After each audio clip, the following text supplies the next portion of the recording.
अस्सलाम वालेकुम। उम्मीद है आप सब ठीक होंगे। वीकली एनालिसिस कर लेते। हमारे पास यहाँ पे एक 2 बार रिवर्सल बना हुआ है। मैंने आपको लास्ट वीक कहा था कि मार्केट जैसे इसका ब्रेकआउट करेगी तो आपको रीटेस्ट पे आप बाय की अपॉर्चुनिटीज देख सकते हैं। जिन जिन ने इसके रीटेस्ट पे इस कैंडल के 50% पे ये जो आपकी बाय की कैंडल है, ये जो आपकी बाय की मूव है, इसको एक्सप्लेन कर रहा हूँ कि जैसे ही मार्केट ने इसको ये 2 बार रिवर्सल आपका बना था, इसके 50% टेस्ट पे आपने बाय की अपॉर्चुनिटीज देखनी थी। एसएल इसका इसके बिलो ही होता है मार्केट का। जो भी आपकी 2 बार रिवर्सल होता है उसके डाउन साइड पे और टीपी आपका ये स्विंग होता है। तो मार्केट का ऑल टाइम हाई ब्रेक हो सकता है। मैंने आपको पहले से इंडिकेशंस दे दी थी। अभी हमारे पास जो मार्केट का ऑल टाइम हाई है वो है 2790.17। ठीक है, मार्केट जिसके अराउंड आसपास है। ये तो था वीकली। डेली में कुछ अपॉर्चुनिटीज देख लेते हैं। डेली के हिसाब से अगर देखा जाए तो हमारे पास यहाँ से एक स्ट्रक्चर हमारा शिफ्ट हो चुका है। तो मार्केट ने एक वेव लगाई, रिट्रेसमेंट, फिर बाय की वेव, फिर रिट्रेसमेंट, फिर इम्पल्स मूव, फिर रिट्रेसमेंट और फिर इम्पल्स मूव। डेली के हिसाब से देखा जाए तो हमारे पास जो डेली स्ट्रक्चर की लास्ट हमारे पास स्पॉट पॉइंट है वो ये है 2656। जब तक मार्केट 2656 को ब्रेकआउट नहीं करती हम डेली में बायर्स है। एक ये मेरे पास ऑर्डर ब्लॉक प्लस एक हमारे पास डिमांड जोन है। अगर इसको बैक साइड पे देखा जाए तो मैं एक्सप्लेन कर देता हूँ कि मार्केट ने सबसे पहले इसको एज अ सपोर्ट काम किया, आपको एक अच्छी मूव दी, उसके बाद मार्केट ने इसका ब्रेकआउट दिया। फिर यही जोन आपका एज अ रेजिस्टेंट आपका यूज होता रहा है।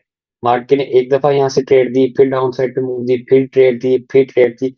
ऑलमोस्ट मार्केट ने 3 दफा इसी जोन से आपको एज अ रेजिस्टेंस ट्रेड दी और एक दफा आपको एज अ सपोर्ट ट्रेड दिए।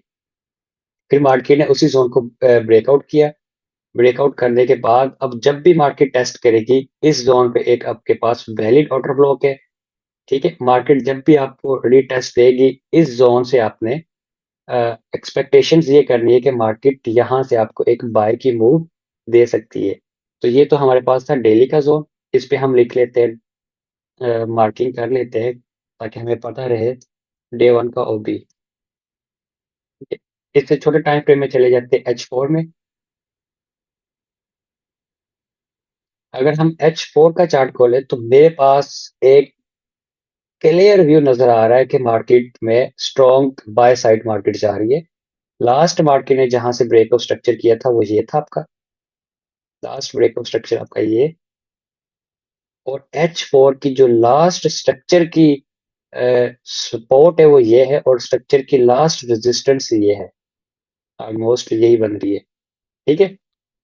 अब मार्केट जब भी आपको एक तो ये आपका ऑर्डर ब्लॉक है, फेयर वैल्यू गैप है और आपका यही एक ब्रेकर ब्लॉक है जहां से मार्केट हमेशा बाय जा रही होती है। इस चीज को याद रखिए कि मार्केट हमेशा मार्केट का जो सिंपल स्ट्रक्चर है वो यही है, एक इम्पल्स मूव, फिर उसके बाद करेक्शन होती है, फिर उसके बाद इम्पल्स मूव करती है। जिस साइड से मार्केट अपना ब्रेकआउट स्ट्रक्चर कर रही होती है, जिस साइड से मार्केट अपना स्ट्रक्चर ब्रेक करती है, उसी का टेस्ट करने के बाद मार्केट अपसाइड एक अच्छी रिट्रेसमेंट के बाद अपसाइड चलना स्टार्ट हो जाती है, ट्रेंड को कंटिन्यूएशन कर लेती है। तो हमारे पास अगर देखा जाए फिलहाल के लिए एक ये बहुत अच्छा ऑर्डर ब्लॉक है H4 का। H4 ऑर्डर ब्लॉक और भी चीजें हैं जैसे फेयर वैल्यू गैप भी इसमें ऐड है, ब्रेकर ब्लॉक भी मैंने सिर्फ ऑर्डर ब्लॉक लिखा है। उसके बाद हमारे पास 3 कैंडल्स ऑर्डर ब्लॉक यहाँ पे मौजूद है जो पहले ऐसा रेजिस्टेंस भी काम कर चुके हैं वही जगह।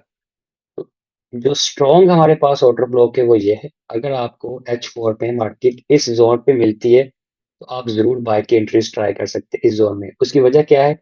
एक तो ये आपका डेली का जोन है। ठीक है, ये डेली का जोन लगा हुआ है। दूसरी बात ये है कि यही आपका H4 का ऑर्डर ब्लॉक है और यही आपके पहले ऐसा रेजिस्टेंस काम करता रहा है। उसके बाद मार्केट ने 3 कैंडल्स ऑर्डर ब्लॉक, 3 कैंडल्स को इनकल्फ किया और ऑर्डर ब्लॉक बनाया।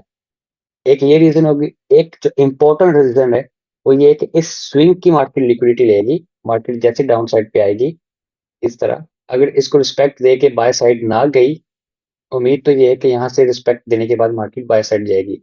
अगर लेट सपोज यहाँ से आपको रिट्रेसमेंट मिली और उसके बाद इम्पल्स वेव मिलने के बाद मार्केट दोबारा डाउन साइड पे आती है तो इस स्विंग की मार्केट लिक्विडिटी भी स्वीप करेगी और इन ऑर्डर ब्लॉक्स और फेयर वैल्यू गैप जितने भी हमारे पास है, और ये नीचे डेली का जोन को टेस्ट करने के बाद मार्केट अपना ऑल टाइम हाई ब्रेक कर सकती है।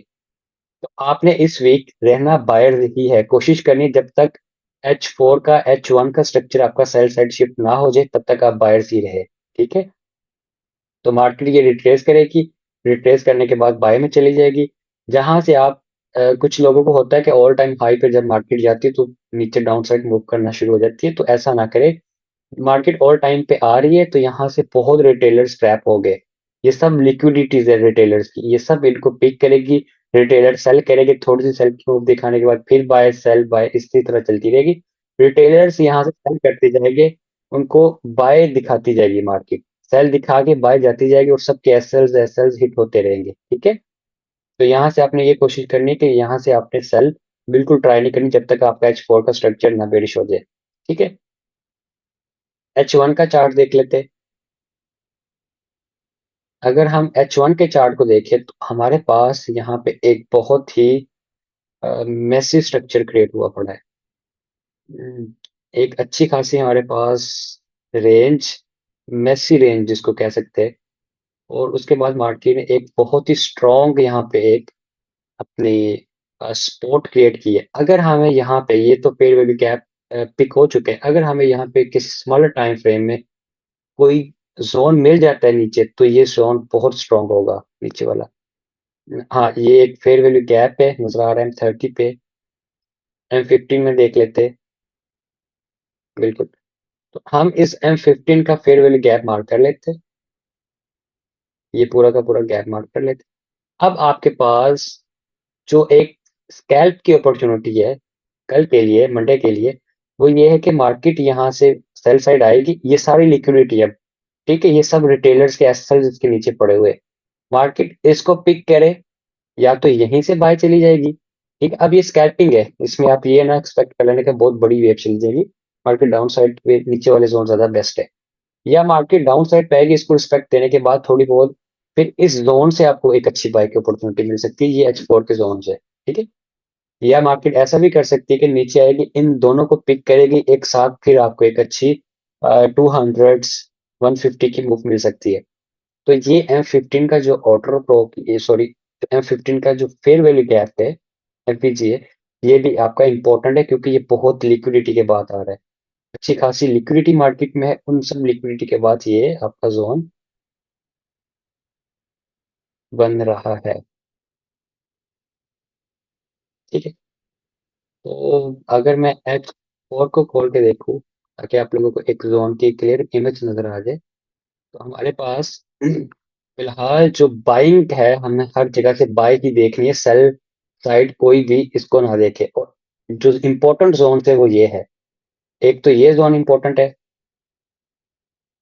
ठीक है, एक जोन ये इंपॉर्टेंट है कि मार्केट इस जोन पे आएगी, यहाँ से बाय की अपॉर्चुनिटी दे सकती है इस जगह से, या मार्केट इसके बाद डाउन साइड पे आएगी तो ये हमारे पास 2730 के आसपास ये जोन अच्छे जोन है, यहाँ से आपको एक बाय की अपॉर्चुनिटी मिल सकती है। तो मैं तो यही कोशिश करूंगा कि मार्केट मुझे इन जोन्स पे मिले, तो मेरे पास एक अच्छी होल्डिंग हो सकती है। मेरे पास 1000 पिप्स की, 700 पिप्स, 800 पिप्स, तो उन इतनी लंबी होल्डिंग के लिए ऐसे जोन होते हैं। इन जोन से बस आप ले, यहाँ से कितना मार्केट ऊपर जाएगी, यहाँ से फिर मार्केट रिट्रेस करेगी फिर ऊपर जाएगी, तो इतनी लंबी एक्सपेक्टेशंस नहीं रखते, स्कैल्प रखते हैं। तो इन जोन से आप अच्छी बाय की अपॉर्चुनिटीज देख सकते हैं। यूरो यूएसडी का एनालिसिस कर लेते हैं। यूरो यूएसडी में अगर हम देखें, क्योंकि मुझे यहाँ पे एक अच्छी अपॉर्चुनिटी नजर आ रही है, इसलिए मैं इसका एनालिसिस आज कर रहा हूँ आप सबके लिए। यहाँ से हमारा प्रीवियस स्ट्रक्चर का ब्रेकअप स्ट्रक्चर हुआ था, जो हमारी स्ट्रक्चर की लास्ट रेजिस्टेंस थी वो ये है, और जो लास्ट हमारी सपोर्ट है वो ये है। तो जो यूरो यूएसडी का ट्रेंड है वो स्ट्रॉन्ग बेरिश है। ठीक है, स्ट्रॉन्ग बेरिश है, मार्केट काफी टाइम से सेल साइड आ रही है, तो हमने इसमें कोशिश करनी है कि सेल की ही अपॉर्चुनिटीज देखनी है। तो अगर इसमें जोन देखा जाए तो ये हमारे पास एक 2 कैंडल्स ऑर्डर ब्लॉक है, इसको मार्क कर ले डेली का, और यही जोन आपका पहले एज अ सपोर्ट काम किया उसने, यहाँ पे भी एज अ सपोर्ट, फिर उसके बाद ब्रेकआउट, फिर उसके बाद मार्केट दोबारा से उसी जगह पे आ रही है बेसिकली। तो ये हमारे पास डेली की एक सेल साइड अपॉर्चुनिटी अच्छी है। H1 में देख लेते, अगर हमें H1 में कोई अच्छी सेल का जोन नजर आ रहा है तो वहां से हम सेलिंग देखना शुरू कर देंगे।